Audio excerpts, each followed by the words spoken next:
Quelles sont les 3 grandes stratégies qu'on rencontre en négociation?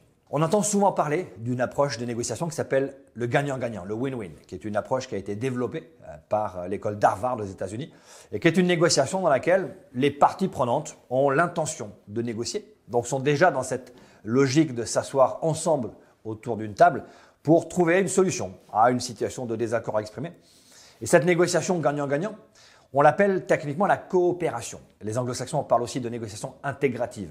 La coopération, c'est presque pas de la négociation. Parce que d'entrée de jeu, les parties prenantes ont envie de trouver une solution et l'objectif commun partagé est identifié assez facilement et accepté assez facilement. Il y a pas mal d'études statistiques qui sont faites sur ces stratégies de négociation et notamment sur la coopération. Et il ressort que la coopération, c'est moins de 10% des négociations.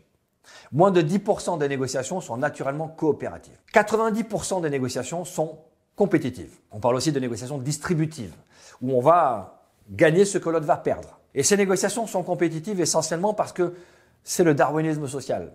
Nous sommes dans une logique naturelle, reptilienne, de pouvoir nous accaparer des ressources par le rapport de force plus que par l'échange et la coopération. Et même si, évidemment, les animaux sont amenés à coopérer régulièrement, il se trouve que la compétition naturelle, je gagne ce que l'autre va perdre, c'est notre mode de fonctionnement quand on est en situation de tension, quand on est en situation de conflit avéré et qu'on est en situation de haute intensité.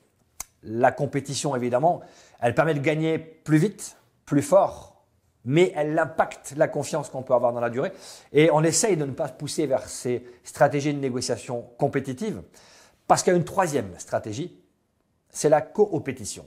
Le terme de coopétition a été inventé en 1996 par 2 chercheurs d'Harvard qui ont montré que les entreprises compétitives, à un moment, s'entendaient. Non pas pour faire une concurrence déloyale, mais s'entendaient pour créer une opportunité de collaborer. Vous avez 2 laboratoires pharmaceutiques qui sont concurrents et qui à un moment donné vont s'entendre pour développer ensemble une molécule pour traiter une pathologie particulière. Et cette coopétition, cette collaboration d'opportunités, c'est ce qu'on essaie de chercher en négociation.